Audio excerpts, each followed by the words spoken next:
Hello friends, welcome to my YouTube channel. दोस्तों, आज के सेशन में हम लोग करने वाले हैं सीडीपी का अगला प्रैक्टिस सेट, जिसमें दोस्तों हम लोग कर रहे हैं प्रीवियस ईयर क्वेश्चन पेपर। तो दोस्तों चलिए वीडियो को शुरू करते हैं और करते हैं आज का अगला प्रैक्टिस सेट। इससे पहले भी हमने बहुत सारे प्रैक्टिस सेट कर रखे हैं दोस्तों। तो दोस्तों ये सीरीज काफ़ी लंबी चलने वाली है, जिसमें मैं आपको 1000 प्लस जो है एमसीक्यू कराने वाला हूँ, जो कि प्रीवियस ईयर क्वेश्चन पेपर में पूछे जा चुके हैं, जो आने वाले एग्जाम्स के लिए आपके लिए काफ़ी महत्वपूर्ण होंगे। तो चलिए शुरू करते हैं आज का पहला क्वेश्चन। तो दोस्तों पहला क्वेश्चन रहा आपके स्क्रीन पे कि विशेष आवश्यकता वाले बच्चों से व्यवहार करने के लिए निम्नलिखित दार्शनिक दृष्टिकोणों में से किसका अनुसरण किया जाना चाहिए। यहाँ पर बात की जा रही है दोस्तों किसकी, विशेष आवश्यकता वाले जो बच्चे हैं उनसे व्यवहार करने के लिए। तो पहला ऑप्शन है कि उन्हें किसी प्रकार की शिक्षा की आवश्यकता ही नहीं होती है। क्या यह बात सही हो सकती है? ऐसा आप सोच सकते हैं अपने पॉइंट ऑफ व्यू से। तो यहाँ पे देखिए ये सीधा सीधा आंसर गलत हो जाता है कि उन्हें किसी प्रकार की शिक्षा की आवश्यकता ही नहीं है। क्या जो विशेष आवश्यकता वाले बच्चे हैं उनको शिक्षा की आवश्यकता नहीं है? तो बिल्कुल है। तो ये पॉइंट आपका गलत हो जाएगा। सेकंड दिया है कि उन्हें समावेशी शिक्षा और नियमित विद्यालयों में अध्ययन करने का अधिकार प्राप्त है। बिल्कुल प्राप्त है। ये समावेशी शिक्षा के अंतर्गत बिल्कुल उन्हें जो है कि ये अधिकार प्राप्त है। उन्हें पृथक करने और उनकी शिक्षा किसी भिन्न शैक्षिक संस्थानों में होनी चाहिए। समावेशी शिक्षा बिल्कुल नहीं कहता है कि उनके लिए जो है कि अलग विद्यालय होना चाहिए या विशेष विद्यालय में भेजना चाहिए। उन्हें समावेशी शिक्षा के अंतर्गत जो है नियमित विद्यालय में ही भेजना है। तो ये पॉइंट भी गलत हो जाएगा, चूंकि यहाँ पर अलग करने की बात की जा रही है, तो एक टैगवर्ड्स भी हो जाता है इसकी वजह से।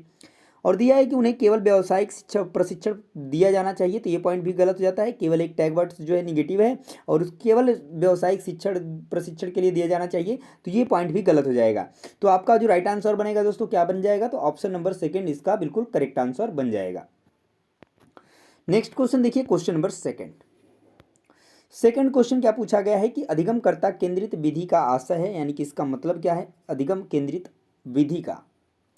पहला है कि वे विधियां जहां अधिगम में अधिगमकर्ता की अपनी पहल तथा प्रयास सम्मिलित होते हैं। पॉइंट तो बिल्कुल सही है। उसके बाद बात करते हैं उन विधियों को अपनाना जिनमें शिक्षक मुख्य कर्ता होता है। यहाँ पर बात कर दी जा रही है अधिगमकर्ता केंद्रित, यानी अधिगम जो कर रहा है वो जो केंद्रित है। यहाँ पर हम मुख्य कर्ता किसको बना दे रहे हैं? शिक्षक को। तो ये गलत हो जाएगा कि शिक्षक अधिगमकर्ता के लिए स्वयं निष्कर्ष निकाल देते हैं। तो ये पॉइंट भी गलत हो जाएगा, क्योंकि यहाँ पर शिक्षक ही अधिगमकर्ता के लिए निष्कर्ष निकाल देते हैं। तो यहाँ पर अधिगमकर्ता केंद्रित नहीं होगा। परंपरागत व्याख्यात्मक विधियाँ, तो ये पॉइंट भी उससे रिलेट नहीं करता है। ऑप्शन नंबर जो करेक्ट बनेगा वो क्या बन जाएगा? तो option number A he question का राइट आंसर बन जाएगा दोस्तों। नेक्स्ट क्वेश्चन देखिए, नेक्स्ट क्वेश्चन है क्वेश्चन नंबर थर्ड आपका क्वेश्चन है कि निम्नलिखित में से कौन सा एक सीखने के लिए प्रमुख है। सीखने के लिए क्या प्रमुख है? अर्थ निर्माण, अनुकरण, अनुबंधन, रट कर याद करना। रट कर याद करना गलत होता है। अनुबंधन का यहाँ पे कोई उससे रिलेट नहीं है, और ना ही अनुकरण। अनुकरण करना भी एक निगेटिव टैग वर्ड्स है। तो यहाँ पर बात की जा रही है सीखने के लिए क्या प्रमुख है, तो अर्थ निर्माण सबसे अच्छा जो है कि प्रमुख है। तो राइट आंसर बनेगा इस क्वेश्चन का option number A. Next question question number 4 है कि पियाजे तथा वाइगोत्स्की के अनुसार, यानी दोनों लोगों के अनुसार, एक रचनात्मक कक्ष में अधिगम जो है किस प्रकार होगा। तो शिक्षार्थियों द्वारा स्वयं सृजित किया जाता है, जो एक सक्रिय भूमिका निभाते हैं। पॉइंट बिल्कुल सही है, जैसा कि बोला गया है, पियाजी साहब ने कहा भी है कि बच्चे जो है कि अपने ज्ञान का निर्माण स्वयं करते हैं, और वाइगोत्स्की जी ने भी कुछ ऐसा ही कहा है। ठीक है। और उसके बाद बोला गया है कि शिक्षक द्वारा पुनर्बल किया जाना है, या शिक्षक द्वारा लिखवाया जाता है कि शिक्षार्थी निष्क्रिय प्राप्त करता होते हैं। तो निष्क्रिय प्राप्त करता गलत हो जाएगा। उद्दीपक तथा अनुक्रिया के जोड़ से होता है, तो ये पॉइंट भी गलत हो जाएगा, और यहाँ पर भी गलत हो जाएगा। तो ऑप्शन नंबर फर्स्ट जो है क्वेश्चन नंबर 4 का राइट आंसर बन जाएगा। नेक्स्ट क्वेश्चन देखिए, क्वेश्चन नंबर 5 है कि निम्नलिखित में से कौन सा आधारभूत सहायता का एक अच्छा उदाहरण है। बात किया जा रहा है आधारभूत सहायता का एक अच्छा उदाहरण है, यानी कि इसका मतलब क्या है कि इसका आशा है कि समस्या समाधान को तब तक सिखाना जब तक शिक्षार्थी स्वयं न कर सके। यानी उन्हें सिखाना तो है, पर कब तक? जब तक वह स्वयं न कर सके। तो यहाँ पर पहला ऑप्शन बन जाता है कि उसे यह बताना कि वह बार बार प्रयास द्वारा कर सकती है। तो सिर्फ बताना नहीं, उसे ऐसा करने के लिए, तो ये पॉइंट आप नहीं बनेगा। समस्या का समाधान जल्दी से देने के लिए पुरस्कार देना, तो ये पॉइंट भी नहीं बनेगा। उसे आधा समाधान किया उदाहरण उपलब्ध करवाना। हाँ, ये पॉइंट बिल्कुल सही बन जाएगा। और उसके बाद दिया है कि उसे कहना कि जब तक वह समस्या का समाधान नहीं कर लेती तब तक वह घर नहीं जा सकती। तो ये पॉइंट तो सबसे गलत हो जाएगा। तो यहाँ पे जो राइट आंसर बनेगा वो बन जाएगा ऑप्शन नंबर सी, किसका? आधारभूत सहायता का एक अच्छा उदाहरण बनेगा।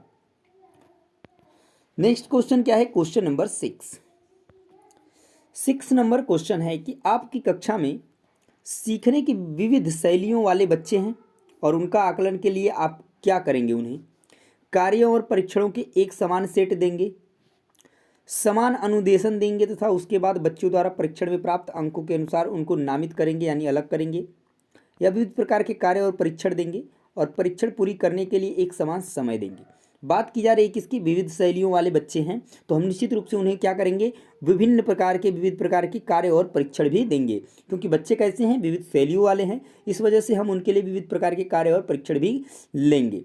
तो यहाँ पे राइट आंसर बनेगा क्या? तो ऑप्शन नंबर सी बन जाएगा। अगला क्वेश्चन देखिए, क्वेश्चन नंबर 7 नंबर क्वेश्चन क्या है कि आजकल बच्चों की गलत धारणाओं को वैकल्पिक धारणाएं कहने की प्रवृत्ति है, इसे कहा जा सकता है, क्या कहा जा सकता है? पहचानना कि बच्चे सोच सकते हैं और उनकी सोच प्रौढ़ों से भिन्न होती है, या बच्चों की समझ में सूक्ष्म भेद करना और उनको अपने आप में अपने सीखने के प्रति निष्क्रिय रहना, ये तो गलत बात है। ठीक है। बच्चों की गलतियों की व्याख्या के लिए मनोहारी शब्दों का उपयोग करना, तो ये बात तो बिल्कुल गलत है। और बच्चों को उनकी सोच में प्रौढ़ों के समान मानना, तो ये बात भी गलत है कि वो जो है वयस्कों के समान जो है सोच सकते हैं। तो निश्चित रूप से यह करेक्ट ऑप्शन बनेगा ऑप्शन नंबर ए, कि पहचानना कि बच्चे सोच सकते हैं कि उनकी सोच जो है प्रौढ़ों से क्या होती है? भिन्न होती है, अलग होती है। नेक्स्ट क्वेश्चन देखिए, क्वेश्चन नंबर 8।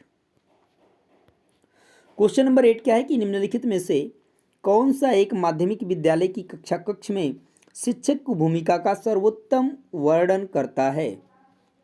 पहला है कि व्याख्यान देने के लिए पावर पॉइंट प्रेजेंटेशन का प्रयोग करना, दूसरा है कि बहुपरिप्रेक्ष्य को निरुत्साहित करना तथा एक आयामी परिप्रेक्ष्य पर केंद्रीभूत होना। तो ये पॉइंट तो गलत हो जाएगा, क्योंकि बहुपरिप्रेक्ष्य जो है अच्छा वर्ड है, यानी टैग वर्ड्स है, पॉजिटिव टैग वर्ड्स है। उसके बाद दिया है कि चर्चाओं के अवसर उपलब्ध कराना, अवसर देना, तो बिल्कुल बात सही हो जाती है। और प्रथम स्थान के लिए विद्यार्थियों को आपस में प्रतिस्पर्धा के लिए बढ़ावा देना, तो प्रतिस्पर्धा जो है एक निगेटिव टैग वर्ड्स है। ठीक है। तो यहाँ पे राइट आंसर क्या बनेगा? जो सबसे अच्छा वो बन जाएगा ऑप्शन नंबर सी, कि चर्चाओं की क्या करना? अवसर उपलब्ध कराना। किसके लिए? माध्यमिक विद्यालय की कक्षा कक्ष में। ये पॉइंट बिल्कुल सही बनेगा। नेक्स्ट क्वेश्चन देखिए, क्वेश्चन नंबर 9 नंबर क्वेश्चन है कि अभिप्रेरणा और अधिगम के बारे में निम्नलिखित में से कौन सा कथन सही है? तो अधिगम केवल तभी प्रभावी होता है जब विद्यार्थी बाहरी पुरस्कारों का उपयोग करने से प्रेरित हो, या अधिगम में प्रेरणा की कोई भूमिका ही नहीं होती। ये पॉइंट तो बिल्कुल गलत हो जाता है। और अधिगम केवल तभी प्रभावी होता है जब शिक्षार्थियों में भीतरी प्रेरणा हो, सीखने की अंतर्निहित इच्छा हो। ये पॉइंट भी बिल्कुल सही है। अधिगम केवल तभी प्रभावी होता है जब शिक्षार्थी बाहरी रूप से प्रेरित हो और बाहरी कारणों से प्रेरित हो। तो ये पॉइंट गलत हो जाएगा, और यहाँ पर भी गलत हो जाएगा, क्योंकि यहाँ पर बात की जा रही बाहरी पुरस्कारों के लिए केवल, जबकि अगर वो भीतरी प्रेरणा को सीखने से अंतर्निहित इच्छा है तो ये सबसे अच्छा होगा अधिगम और प्रेरणा के बारे में। तो राइट आंसर जो बनेगा क्या बनेगा? तो आपका ऑप्शन नंबर सी बन जाएगा। नेक्स्ट क्वेश्चन देखिए, क्वेश्चन नंबर 10 नंबर क्वेश्चन है कि सीखने के बारे में निम्नलिखित कथनों में से कौन सा एक सत्य है, यानी पॉजिटिव क्वेश्चन पूछा गया है। पहला दिया है कि सीखना शिक्षार्थी के पूर्व ज्ञान पर आधारित नहीं है। क्या यह बात सही है? तो बिल्कुल बात सही नहीं है। उसके बाद दिया है कि सीखना एक निष्क्रिय और ग्रहणशील प्रक्रिया है, तो निष्क्रिय नहीं है, बिल्कुल बात गलत है। सीखना कौशलों के संचय के समान है, या सीखने को सामाजिक क्रियाएं सुविधा देती हैं। तो बिल्कुल बात सही है कि सीखने को सामाजिक क्रियाएं सुविधा देती हैं। करेक्ट ऑप्शन बनेगा आपका option number D. Next question देखिए, क्वेश्चन नंबर 11 नंबर क्वेश्चन है कि निम्नलिखित में से कौन सी एक महत्वपूर्ण गतिविधि बच्चों को सीखने के लिए सक्षम बनाती है? बात की जा रही है किसकी? गतिविधि बच्चों को सीखने के लिए सक्षम बनाती है। तो संवाद, पुरस्कार, व्याख्यान, निर्देश। करेक्ट ऑप्शन बनेगा क्या यहाँ पर? तो राइट आंसर बनेगा आपका ऑप्शन नंबर बी, क्योंकि बात की जा रही है गतिविधि बच्चों को सीखने के लिए सक्षम बनाती है, यानी कि ये प्राथमिक स्तर की बात की जा रही है। नेक्स्ट पॉइंट देखिए, क्वेश्चन नंबर 12 नंबर क्वेश्चन क्या है? क्वेश्चन नंबर 12 कि विकास के बारे में निम्नलिखित में से कौन सा एक कथन सही है। क्वेश्चन पॉजिटिव पूछा गया है। दिया है कि विकासात्मक परिवर्तन एक सीधी रेखा में आगे जाते हैं, या विकास जन्म से किशोरावस्था तक आगे की ओर बढ़ता है और फिर पीछे की ओर। तो क्या विकास कभी पीछे की ओर जाता है? बिल्कुल नहीं जाता है, और ना ही यह एक सीधी रेखा में होता है। और विकास भिन्न व्यक्तियों में भिन्न गति से होता है, ये पॉइंट बिल्कुल सही है, क्योंकि सभी व्यक्तियों में विकास जो है सभी भिन्न भिन्न तरीके से होता है, भिन्न भिन्न समय पे होता है। तो ऐसा नहीं कर सकते कि सभी में जो है एक समान गति से जो है सबका विकास होता है। विकास जन्म से किशोरावस्था तक बहुत तीव्र गति से होता है, उसके बाद रुक जाता है। तो ये पॉइंट भी गलत है, क्योंकि विकास जो है जीवन पर्यंत होता ही रहता है। तो राइट आंसर हो जाएगा इस क्वेश्चन का क्या? तो option number C. Next question देखिए, क्वेश्चन नंबर 13 नंबर क्वेश्चन है कि मध्य बचपन की अवधि है तो जन्म से 2 वर्ष, 10 वर्ष के बाद 2 से 6 वर्ष, या 6 वर्ष से 11 वर्ष। तो दोस्तों बता दें, जो मध्य बचपन की अवधि है वो है आपकी 6 से 11 वर्ष तक। ठीक है, तो इसका एक सिंपल सा एग्जांपल हम ले सकते हैं। प्राथमिक विद्यालय जो एक उदाहरण है, जो प्राथमिक विद्यालय के या बच्चे होते हैं वो मध्य बचपन की अवधि में होते हैं, जो कि 6 से 11 वर्ष जो है बिल्कुल सही बनेगा। तो ये आपको एक कॉन्सेप्ट है जिससे आप याद रख सकते हैं कि इसकी अवधि क्या होगी। तो जो प्राइमरी यानी प्राथमिक विद्यालय के बच्चे होते हैं वो मध्य बचपन की अवधि में होते हैं, यानी 5 to 6, तो 6 to 11 वर्ष के बीच में इनका अवधि होता है। नेक्स्ट पॉइंट देखिए, क्वेश्चन नंबर 14 नंबर क्वेश्चन है कि किसी व्यक्ति को आकार देने में वातावरण के घटकों की कोई भूमिका नहीं होती, क्योंकि प्रत्येक व्यक्ति की वृद्धि उसकी आनुवंशिक संरचना से निर्धारित होती है। यह कथन क्या है? सही है कि गलत है? तो यह कथन तो सीधी बात गलत है, क्योंकि यहाँ पर बोल दिया है कि किसी व्यक्ति को आकार देने में वातावरण के घटकों की कोई भूमिका ही नहीं होती है। तो ये तो पहले गलत है। तो यहाँ पर देखिए,